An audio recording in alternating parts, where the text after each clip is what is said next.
说谁是契丹人？你是不是契丹人我不知道，雁门关那一战，那人的身材和容貌，就算再过100年我也不会忘。恰巧的是，那人的身材和容貌，和乔峰你一模一样。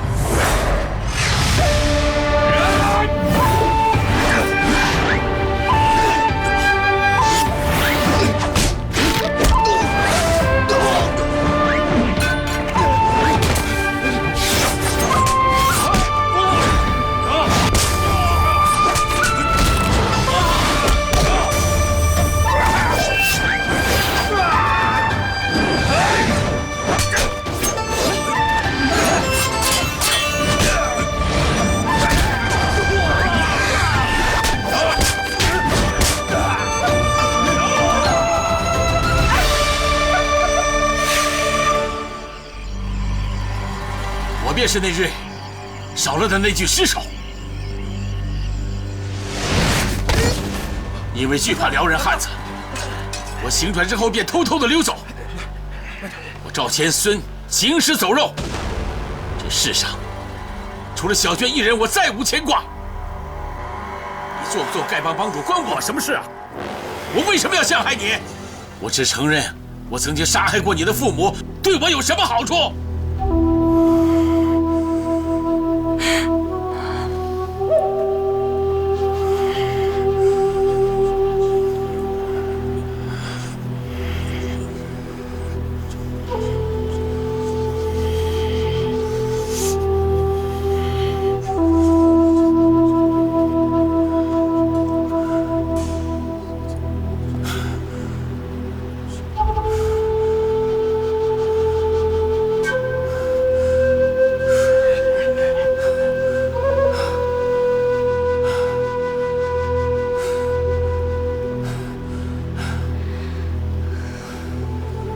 之后的事情，你自己都知道了。你7岁那年，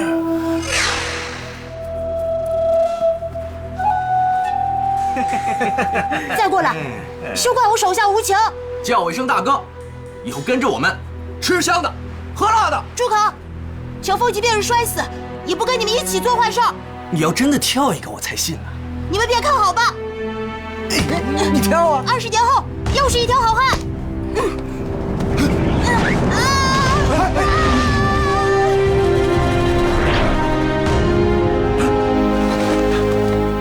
少林的一位僧人把你给救了，之后，他每天传授你武功，是也不是啊？恩师在上，受徒儿一拜。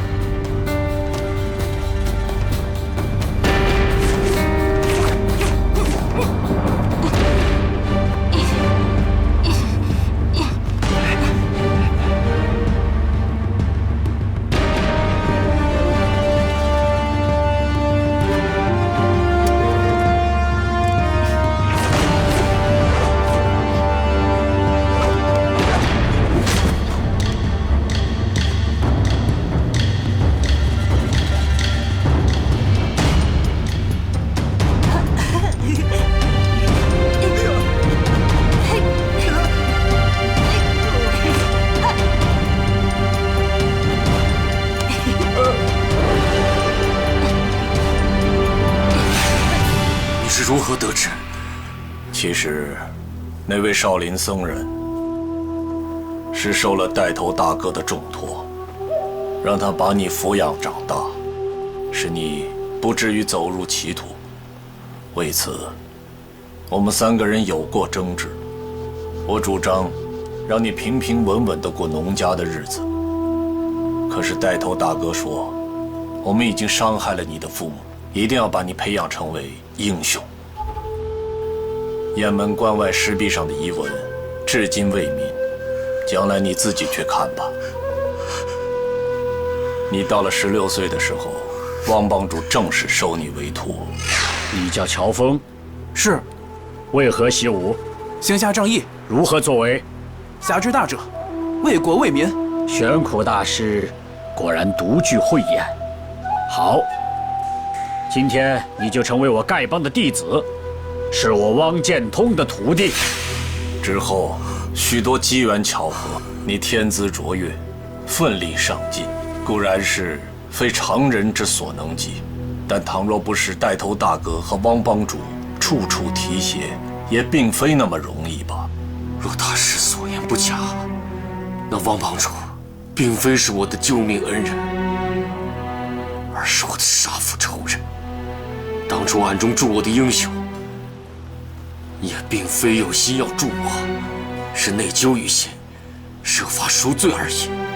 汪帮主起初对你也是十分提防的，后来见你学武进京甚快，而且为人豪侠仗义，待人仁厚，便渐渐的真心喜欢上了你。之后你立功愈多，威名愈大，整个丐帮尽皆归心。这之后的帮主之位也非你莫属。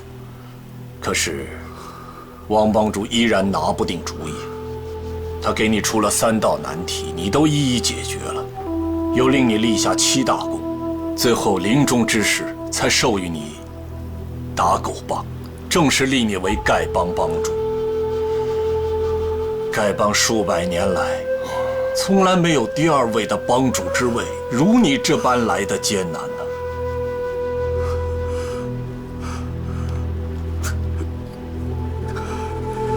你接任丐帮帮主以来，江湖上道你是行侠仗义，处事公允，把丐帮整顿得好生兴旺，又数度破坏了契丹的奸谋。我们只道是之前的顾虑纯属多余。本想这件事情以后永远不再提起了，不知何人今日又把他抖了出来。多谢智光大师回述旧事，使大伙有如身历其境。这封信乃是那位带头大哥写给汪帮主的，信中极力劝阻汪帮主不可将帮主大位传于乔帮主。乔帮主，你不妨自己过目吧。我看看，我看看是真是假。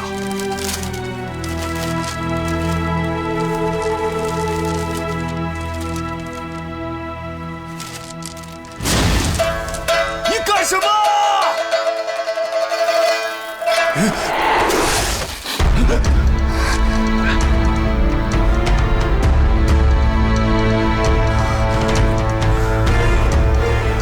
现在你既已知道了自己的身世，想必是要报你父母之仇的。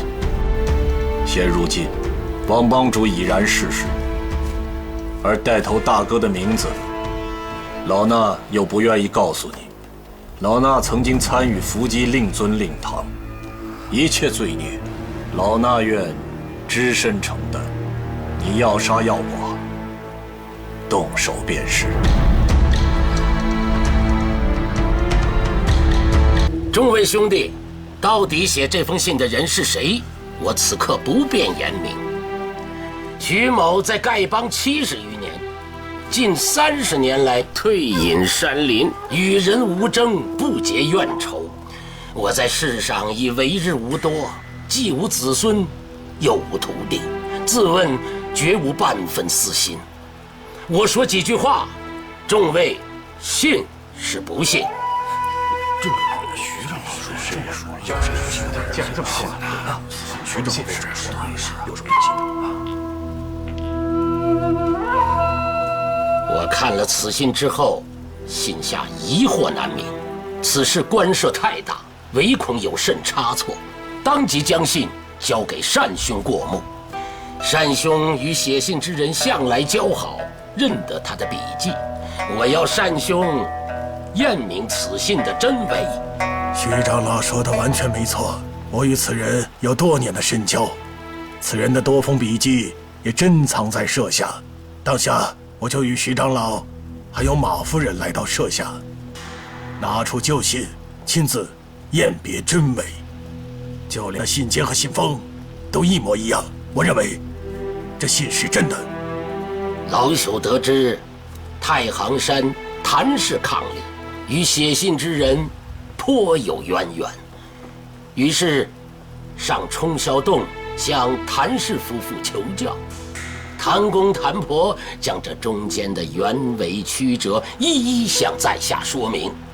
谭婆又说他有一位师兄与此事乃是深经目击，便是赵钱孙先生。赵钱孙先生，请你当众说一句，这信中所写之事是否不假？没错，没错。此信虽短，却语意不尽。40年前同窗共宴，切磋拳剑，情景宛如目前。临风远望，想师兄两鬓随霜，风采笑貌，如同昔日也。师哥，你说说当时的情景如何？当时的情景我记得很清楚啊，你扎着2个小辫子，辫子上还系着红头绳，师傅当时还教咱们偷龙转凤这一招啊。师哥，不要提以前的信和事。徐长老问你，当年雁门关乱石谷一战，你是亲自参与的，当时的情况如何？你跟大伙儿说说。雁门关外，乱石谷前，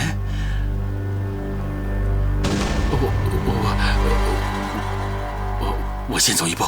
赵钱孙，事隔多年，怎么还要逃跑啊？阿弥陀佛。智光大师，30余年不见，大师仍然这等清健。今日佛驾光临，实乃丐帮之幸，在下感激不尽呐。丐帮徐长老和太行山单判官联名相召，老衲怎敢不来啊？雁门关外乱石谷前大战，智光和尚也有份，让他说吧。哎呀，杀孽太重，杀孽太重了，此事言之有愧啊。众位施主，乱石谷大战已经过去30多年了，何必旧事重提啊？只因此刻本帮起了重大变故，有一封书信涉及此事。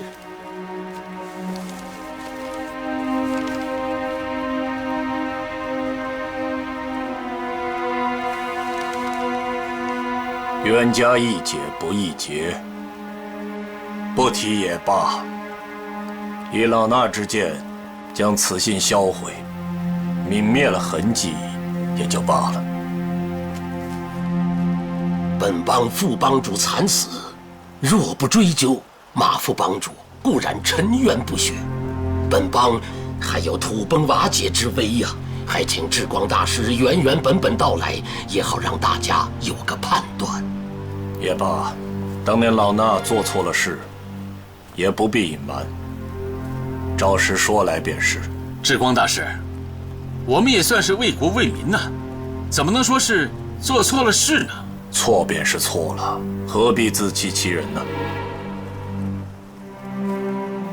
？30年前，中原豪杰得到一个讯息，说是契丹国有一批武士要来偷袭少林寺，要将少林寺珍藏了数百年的武功图谱一举夺去。这契丹武士野心可不小啊！若是少林寺的武功秘籍被夺去，军中人人习之，战场上，咱们大宋恐怕就不是他们的敌手了。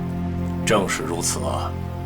我们料想到此事危急，听说这批契丹武士要途经雁门关，于是我们各自兼程赶往雁门关，要在那儿迎击他们。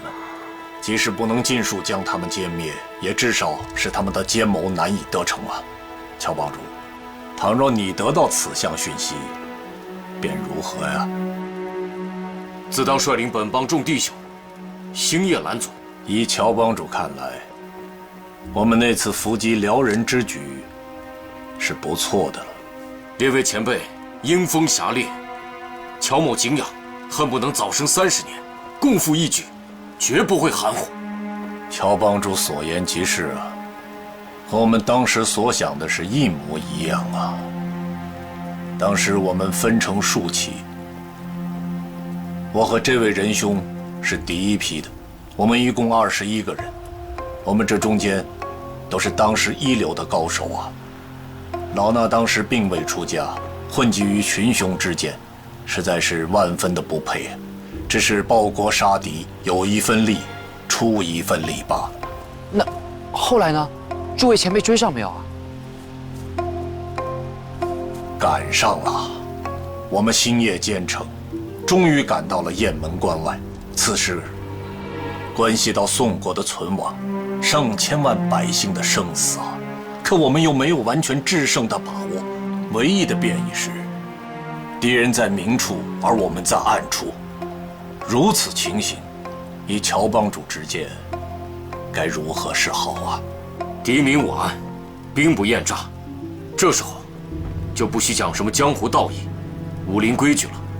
说得好，说得好啊！我们当时正是这么想的。我们各自在带头大哥的带领下，都持有暗器，在山道两旁的大石边埋伏了下来。过了一夜，果然如讯息所言，来了一批契丹武士，我们一举将其19人全部歼灭。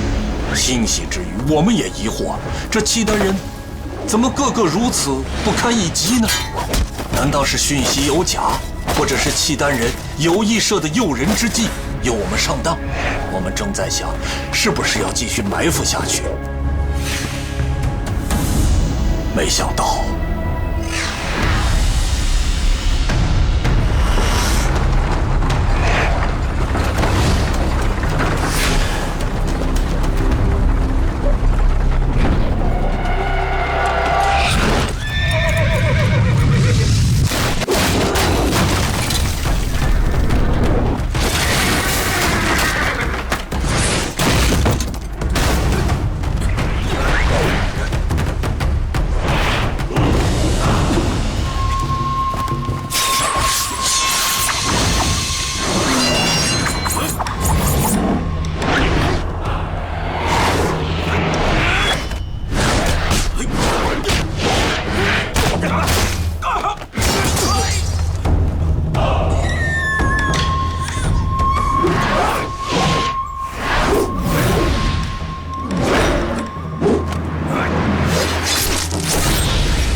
带头大哥杀了吧。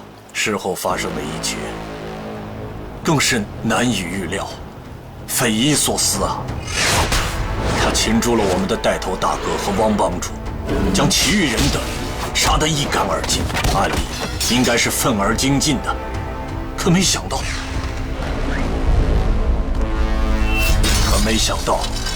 这辽人用一短刀在石壁上刻了许多契丹文。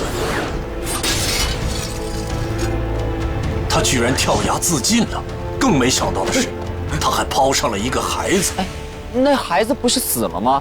我当时也是这么想的，后来才明白，原来那辽人的夫人被打死以后，孩子摔在地上，只是闭住了气，并未死去。那辽人悲痛之余，以为妻儿俱丧，于是抱着2具尸体跳崖自尽了。那孩子一经震荡醒了过来，顿时啼哭出声。那辽人不忍心他的孩子随他一起葬身于谷底，就将那孩子抛了上来，刚巧就抛在了汪帮主的怀中，使这孩子不至于受伤。如此机智，如此的武功，着实令人生畏啊！我眼见众兄弟惨死，本想将这孩子扔在荒野，任其自生自灭，可是那孩子偏偏嚎啕大哭。我看那小脸涨得通红，两只又黑又亮的眼睛紧紧地盯着我。我一时心软，下不了这个毒手啊！那辽人杀我汉族同胞不计其数，又何曾对婴儿妇女心软？他们杀得，我们为什么杀不得？对呀，为什么杀不得？我们为什么杀不得？对呀，不讲，为什么我们不讲？那后来呢？我又担心契丹的后援会及时赶到，我抱着那个婴儿回到了雁门关。那带头大哥和汪帮主记挂着契丹武士要偷袭少林寺的事情，立马就赶回了雁门关去查看了。此番查看，发现殉难兄弟的尸骸只有17具，少了1具。心想，定是混战之中掉入了乱石谷中。再看那辽人刻在石壁上的契丹文字，想必是定有深意啊。于是我等便将刻字拓印下来，找人译成了汉文。看过之后甚为吃惊，若刻字所言属实，那我等此番所为便是大错特错。想要证明这辽人所说是否属实，就要看后续是否还有契丹武士前往少林夺取秘籍。我们3人星夜兼程赶回了少林寺，看到很多英雄已经赶到了，事关千千万万百姓的生死，大家都要出一份力嘛。可是从9月重阳一直到腊月，并无半点警讯呐。难道讯息有误？我们去找那报讯的人，想问个详细，可是再也找不到他了。我们这才料定讯息是假的，原来众人是被人愚弄了呀。这么说来，这雁门关外一战，大家岂不是死得冤枉了？正是啊，好在没过多久，契丹铁骑入侵，我们就不再纠结此事了。但是之后该如何处置那个孩子，非常棘手，因为我们已经伤了他的父母，自然不能再去伤害那个孩子了呀。可是要把他继续抚养长大，我们又担心会养虎为患呐。我们商议再三，最后由带头大哥拿出些银子寄养在少室山下的一户农家，让农家自认是这孩子的父母。孩子长大以后，也绝技不能让他知道领养之事。那农家本来就没有子嗣，欢欢喜喜地答应了。他们哪里知道，那孩子是契丹的骨血呀！智光大师，那少室山下的农人，他姓什么？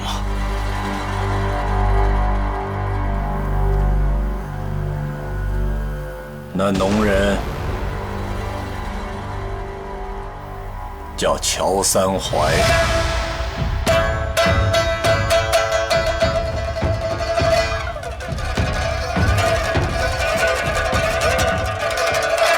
胡说八道！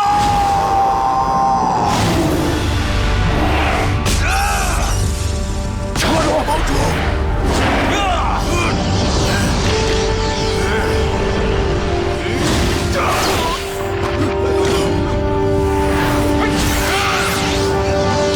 我堂堂一个汉人，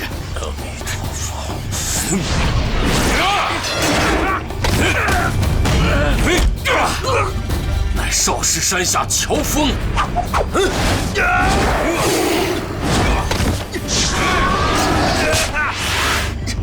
乔三槐是我亲爹！乔帮主，不可呀！乔帮主，有话好说呀！我单家与你无冤无仇，你放过我孩儿！乔帮主，智光大师江湖上人人敬仰，你不能够伤害他。你们要除去我这帮主之位，又何必编造这些言语出来诬陷于我？我乔峰到底做错了什么？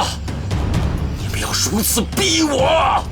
乔帮主，汉人和契丹人都是人生父母养的，并没有什么不同。但明明是契丹人，为何说是汉人？你连自己的亲生父母都不敢认，还妄称什么英雄好汉？你说谁是契丹人？你是不是契丹人？我不知道。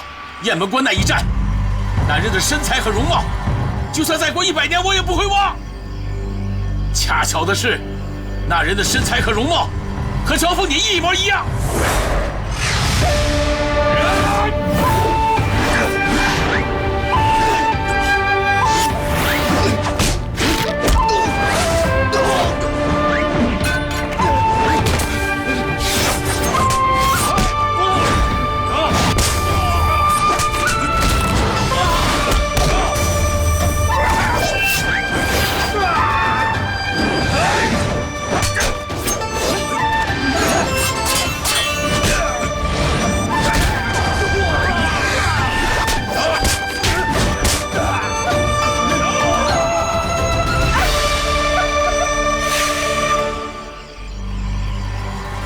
便是那日少了的那具尸首，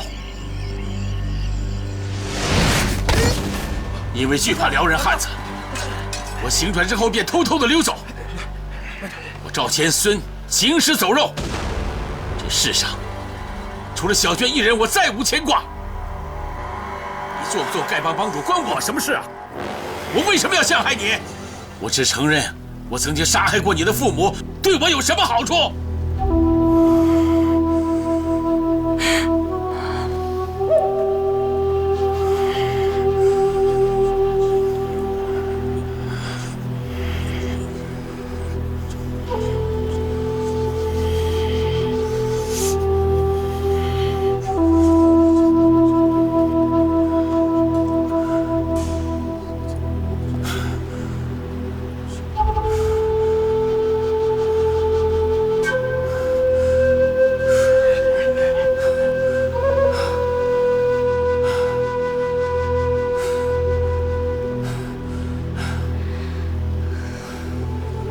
之后的事情，你自己都知道了。你7岁那年，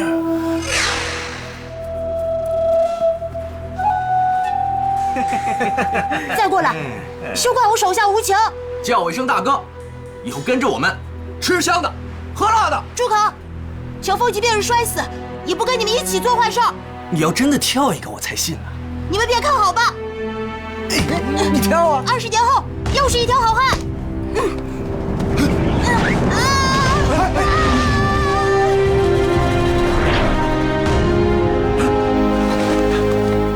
少林的一位僧人把你给救了，之后，他每天传授你武功，是也不是啊？恩师在上，受徒儿一拜。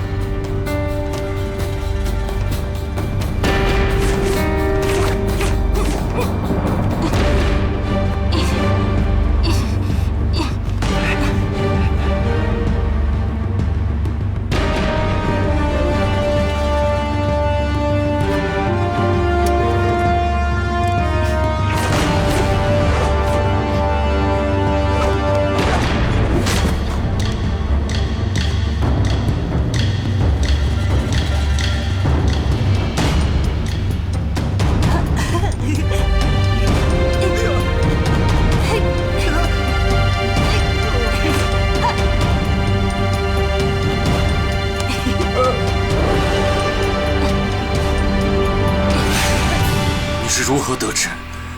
其实，那位少林僧人是受了带头大哥的重托，让他把你抚养长大，使你不至于走入歧途。为此，我们3个人有过争执。我主张让你平平稳稳地过农家的日子。可是带头大哥说，我们已经伤害了你的父母，一定要把你培养成为英雄。雁门关外石壁上的遗文，至今未泯，将来你自己去看吧。你到了16岁的时候，汪帮主正式收你为徒。你叫乔峰，是。为何习武？行侠仗义。如何作为？侠之大者，为国为民。玄苦大师果然独具慧眼。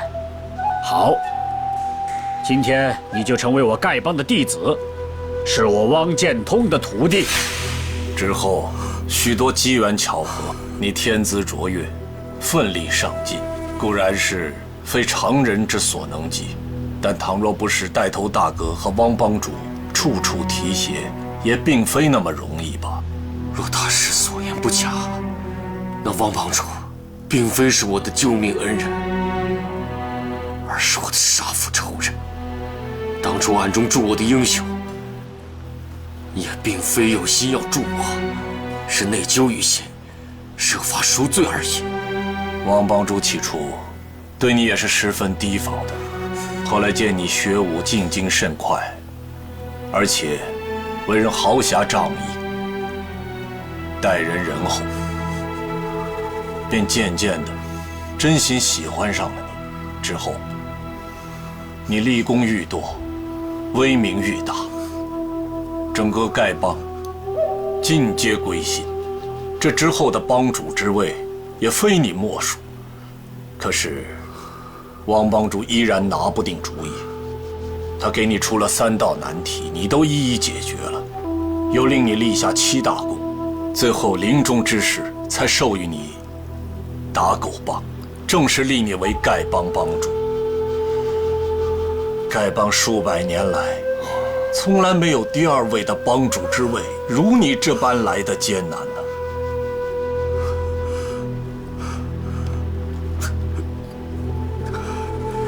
你接任丐帮帮主以来，江湖上道你是行侠仗义，处事公允，把丐帮整顿得好生兴旺，又数度破坏了契丹的奸谋。我们只道是之前的顾虑纯属多余。本想这件事情以后永远不再提起了，不知何人今日又把他抖了出来。多谢智光大师回述旧事，使大伙有如身历其境。这封信乃是那位带头大哥写给汪帮主的，信中极力劝阻汪帮主不可将帮主大位传于乔帮主。乔帮主，你不妨自己过目吧。我看看。我看看是真是假。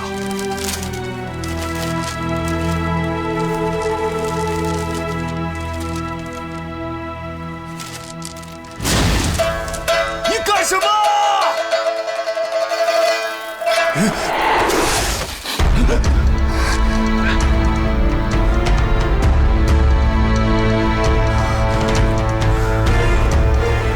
现在你既已知道了自己的身世，想必是要报你父母之仇的。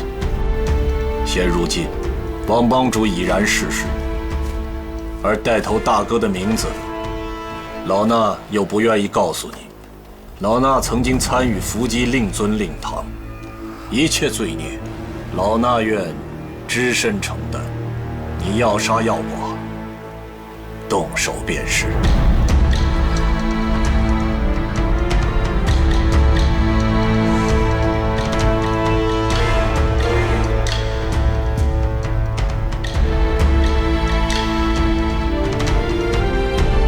没错，我也在内。这事要算我一份儿，你何时喜欢，随时动手便是。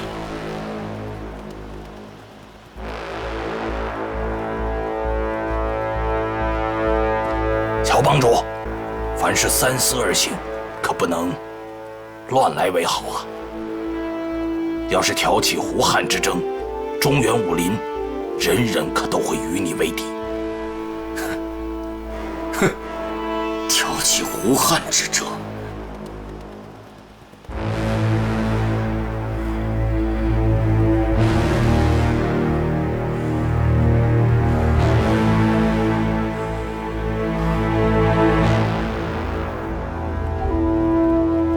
见然吾兄熟悉长谈，吾兄传位之意始终不改，然于连日相思，仍期期以为不可。乔军才艺超卓，立功甚伟，为人肝胆血性，即便是神州武林同道，亦鲜有能及。以此，才继承吴兄之位。他日丐帮声威欲彰，自意料中事耳。然当日雁门关外血战，余无日不萦于怀。此子非我族类，其父母死于我2人之手。他日此子不知其出身来历则已，否则不但丐帮将灭于其手，中原武林亦将遭逢莫大浩劫。当时才略武功能及此人者，是寥寥也。贵帮帮内大事，远非外人所能智慧，唯此事牵连过去，其三思之。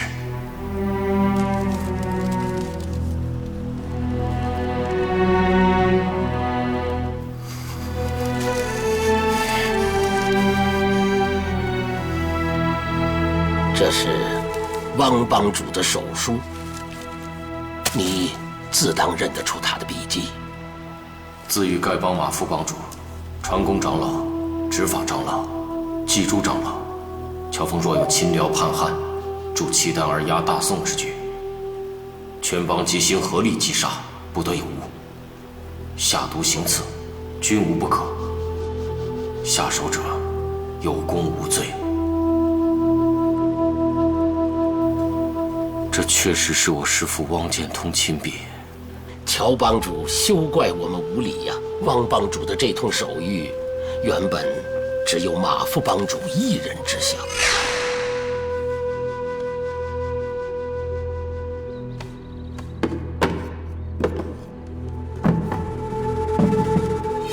直到马副帮主突然横死，康敏寻到这份遗令，这才不得已将遗令公诸于世。马副帮主早不出事，晚不出事，偏偏在汪帮主将遗令交给他之后出事，这是其一。大家疑心马副帮主是姑苏慕容所害。慕容公子，老朽啊，特别佩服。来喝，走一个，来呀！帮主却偏偏袒护于他。如此作为，实已危及本帮，这是其二。其三嘛，我虽有心调查清楚，再做决断，但帮主是契丹人一节，帮中知之以众，变乱已生，隐瞒已自无益呀。权冠卿，你知道我是契丹的后裔，是以反我，是以不是？没错。4位长老因听信你言而欲杀我，也是如此。对，只是他们将信将疑，拿不定主意，事到临头又心生畏惧。那我的身世，你是从何得知？此事牵连旁人，恕在下无法告知。但你得须知道，纸终究包不住火，即便你极力隐瞒，事实真相终究昭告天下。况且还有汪老帮主亲下手谕，和智光大师等一力作证，此事难道还有假？想我丐帮100年基业，又岂能落入一个契丹人之手？契丹人是怎么回事？怎么说出契丹人？各位叔叔伯伯，先夫不幸亡故，到底是何人下手？此时此刻定难下断言。但想先夫平日诚恳笃实，江湖上并无仇家，妾身实在是想不出，是何人如此狠心要夺取他的性命。常言道，慢藏会道，难不成是因为他手里有什么重大的事物？有些人怕坏了大事，便要杀他灭口。你这是在疑心，是我杀了马副帮主。马夫人，小女子有一个小小的问题，不知道当讲不当讲呢？姑娘有什么话要查问我？查问可不敢当，只是方才听说马前辈的遗书是用火漆密封而成，而徐长老拆开之时，火印完好无损。那在这之前，没有人看过里面的内文喽？不错。既然如此，那带头大哥的书信和汪帮主的遗令，除了马帮主之外，无人看过，那便谈不上杀人灭口之说。敢问姑娘何方神圣，却来干预我帮中大事？我一个小小女子，怎敢干预你们贵帮大事呢？只是你们想诬陷我们公子爷，我只是据理分析罢了。那姑娘的公子爷到底是谁呢？是乔帮主吗？不是，是慕容公子。原来如此。白长老，本帮帮规如山，若有长老犯了帮规，当如何处置？知法犯法，罪加一等。若此人的品位高于白长老呢？我帮帮规乃是老祖宗所立，无论辈分大小，品位高低，须当一同领尊，同功同赏，同罪同罚。先夫去世没过多日，有一天，我无意中发现了一样东西。帮主认得吗？请众位叔叔伯伯替我做主。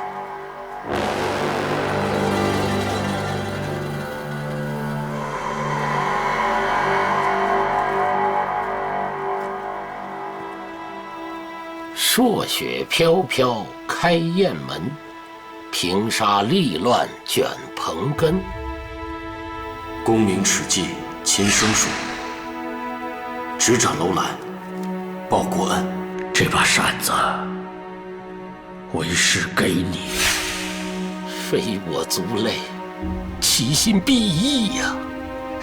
汪帮主啊，汪帮主，这件事你可是大大的做错了呀！汪帮主虽然把我当作他的心腹，可逆流遗令这件事却不让我知晓。若是能提前知会我一声，徐长老，汪帮主没有告知此事给您，是为了您好。丐帮中只有大元知道此事，现在已经命丧九泉。若是当初你也知道，未必能逃过此劫。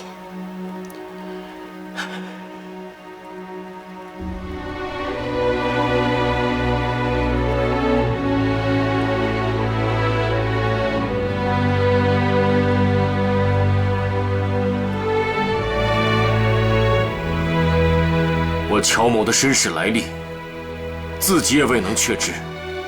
但今日诸位前辈的指证，乔某必须查明真相。这丐帮帮主之职，定当退位让贤。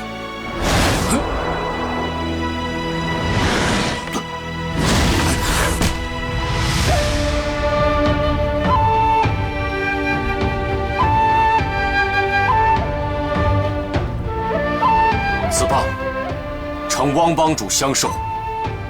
我乔某执掌丐帮，虽无建树，也并无大过。今日退位，徐长老、传功、执法二位长老，还请代为保管。在日后，有哪位英贤愿意肩负此职，再予传授。那也说的是啊，打狗棒的事，只好将来再说了。前辈，宋兄弟有何话讲啊？我乔帮主不是契丹人，何以见得？我们乔帮主乃是大仁大义的英雄豪杰，适才我等那样反他，他都不计前嫌，却甘愿为我等受刀流血。试问契丹人能会如此吗？他自幼受少林高僧和汪帮主的养育教诲，已改了他原有的习性。既然性子改了，那便不再是坏人。做我们帮主有何不可？再说，你看咱们丐帮，哪个其他英雄了得？别人要做帮主，哼，我姓宋的第一个不服。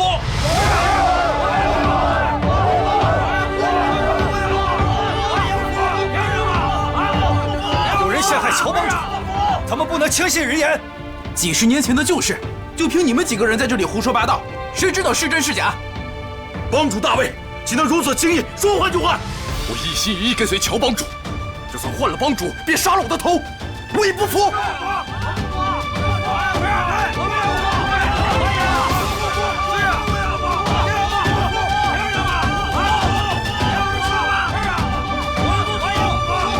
好，谁愿意跟随乔帮主的，站我身后。对，信乔帮主的都站过来。支持乔帮主，走！我们支持乔帮主，我也支持乔帮主，支持乔帮主，走！我们支持乔帮主，乔帮主，乔帮主，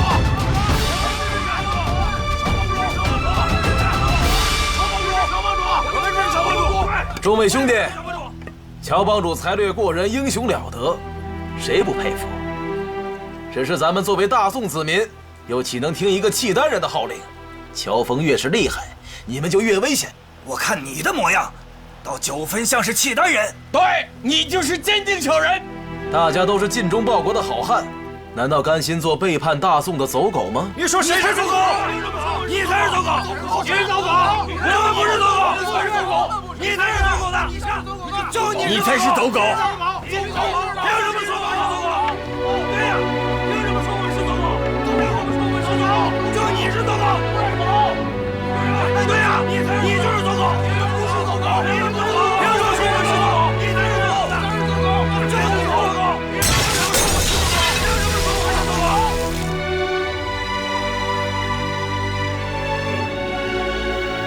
这丐帮帮主，我决计不当了。或许有其他事，阴谋诬陷，但我恩师汪帮主的笔记，别人绝对是造假不来的。我丐帮在江湖是第一大帮，受人敬仰，武林中谁不敬畏？像我们这样内讧，还不落得人笑话？我乔某临走前有一言奉告：若有人假一拳一脚于我丐帮兄弟，那就是我丐帮的罪人。倘若要是有谁杀害我丐帮兄弟呢？残害兄弟，举世痛恨，杀人者抵命。那就好。马夫人，以乔某的身手，要到您府上偷个东西，怎么会空手而回？又怎么会落下我自己的私人物品？是谁杀害了马夫帮主？偷我折扇，陷害于我，乔某定会查个水落石出。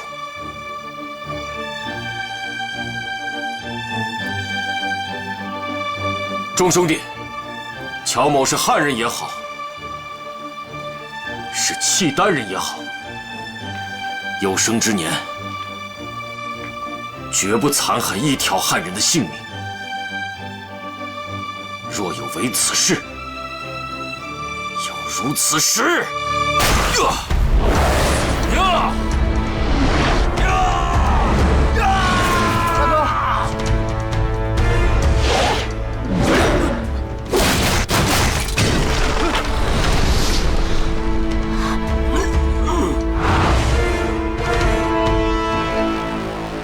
各位叔叔伯伯，先父的血海深仇就仰仗各位了。小女子先行告退。马夫人，请节哀。马夫帮主的仇，我们自当竭尽全力，请马夫人放心。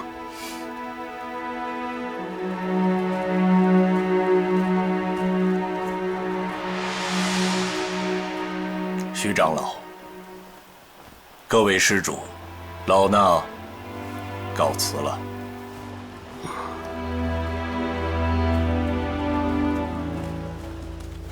徐长老，各位江湖英雄豪杰，我单正也告辞了。告辞。薛长老、谭某夫妇告辞了。小娟儿，小娟儿，告辞告辞，小娟儿，等等我呀！诸位兄弟，如何为马副帮主报仇？咱们自当从长计议。可笑啊！丐帮与人约在惠山见面，毁约不至，原来都鬼鬼祟祟地躲在这里。薛长老，咱们因帮中变故误了对方约会，对方寻上门来了。不过属下已派人前赴惠山，要对方将约会之期押后7日。既然已定下约会，哪有什么押后7日的？半个时辰也不成。你说不成就不成。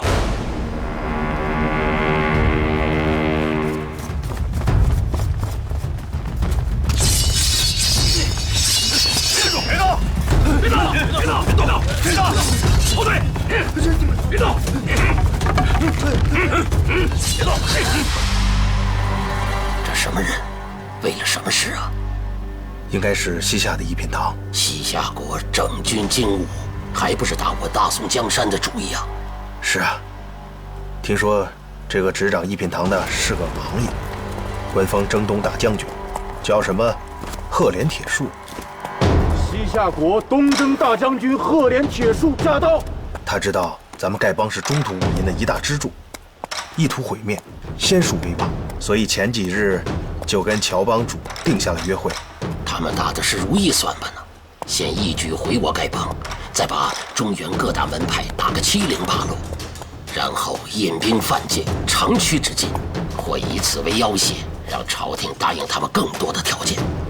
这条计策果然毒辣得很呐！丐帮帮主何在？还不上前来拜见？本帮帮主不在此间，由老朽代理帮务。丐帮兄弟是江湖草莽，西夏将军如以客礼相见，我们高攀不上，请将军去拜会我大宋官长。若以武林同道身份相见，将军远来是客，请下马叙宾主之礼。丐帮帮主既然不在此间，那我家将军是不能跟你叙礼的了。哼！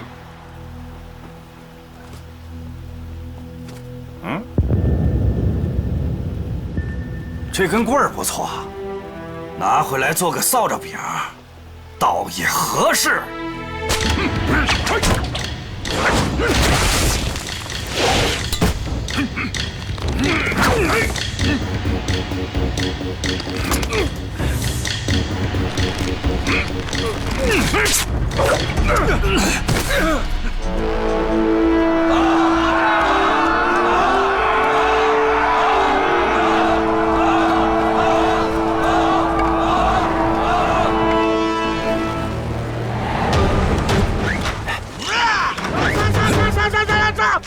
杀！来！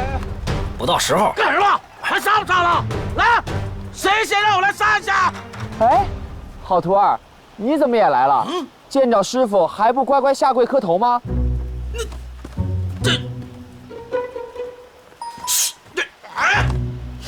岳老三，丐帮帮主是我的结义兄长，所以啊，这在座的都是你的师叔师伯，你可不得无礼哦。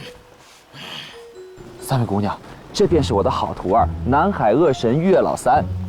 哦，岳老三，见了师傅还不乖乖的下跪，难道忘了我们南海派的规矩了？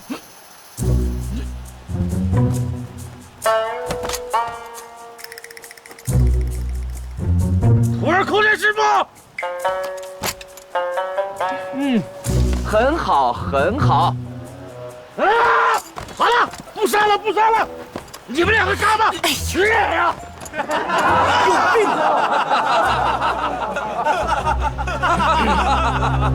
我家将军啊，想要瞧瞧丐帮的打狗棒法和降龙18掌2大绝技，叫花们是确有本领，还是胡吹大气？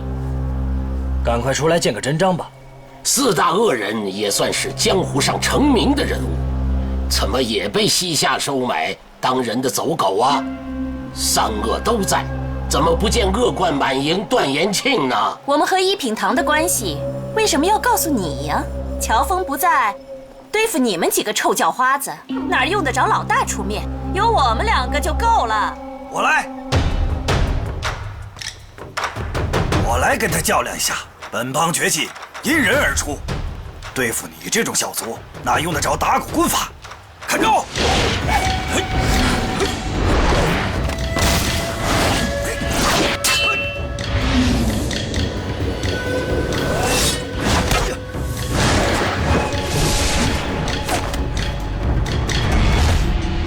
丐帮的老头使的是24路伏魔杖，但他使的不好，而且他身材太矮，只要攻他下盘右侧，他就抵挡不了。只不过，这个高个子以为这个矮个子下盘很稳，其实不然。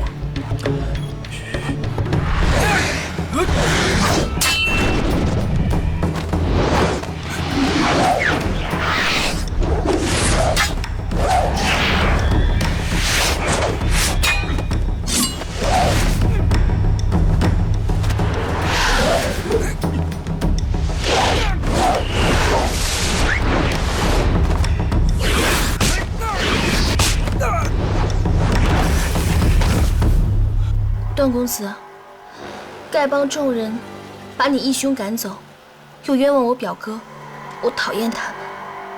小妞生得好美，更难得的是这般有眼光，跟我去做个老婆，也还使得。你想得美！我为什么要嫁给你啊？为什么不嫁？你是有小白脸心上人了是不是？我先宰了你的意中人，瞧你嫁不嫁我。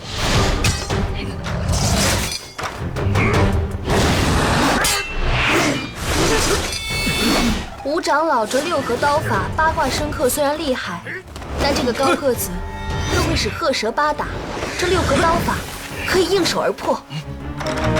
王姑娘，这高个子看来上了我的当，说不定他的左手会被砍下来。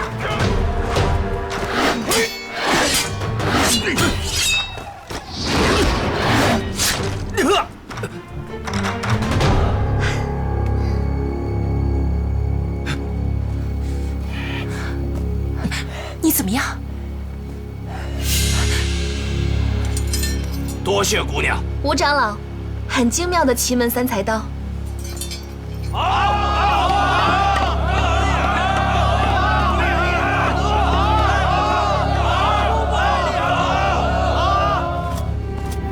将军，这汉人小姑娘甚是古怪，咱们请回一品堂，令她吐尽所知，应该极有用处。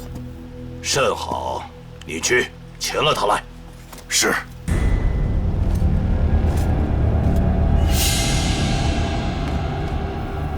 徐长老，我们家将军是要看打狗棒法和降龙18掌，你们有宝现宝。倘若真的不会，我们也没工夫奉陪，这就要告辞了。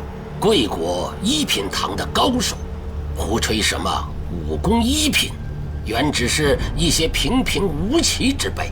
要想见识打狗棒法和降龙18掌，只怕还有些不配。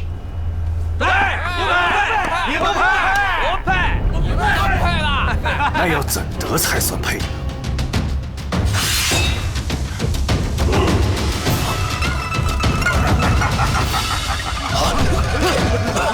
不好，他们放毒！我跟你们拼了！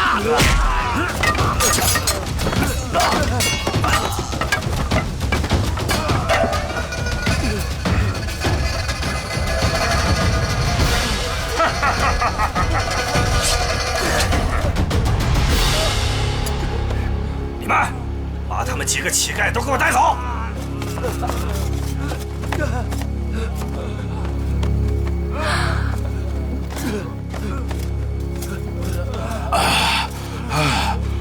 至于这位姑娘嘛，你干什么？阿朱，阿朱姑娘，啊！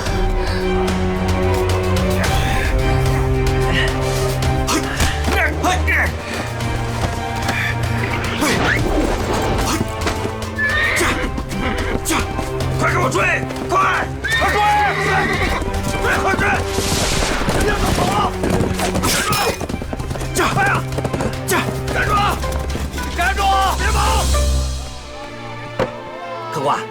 们这门面虽然小，但是180只斤的酒还是有的。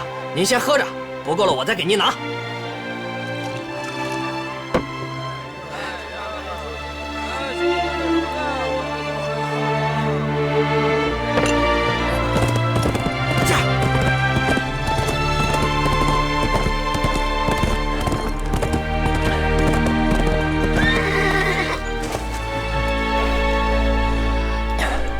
王姑娘，你怎么样了？还好吧？我中了毒，身上一点力气都没有。那怎么办？怎生找解药才好？我也不知道。你催马快跑，到了安全的地方再说吧。好。下。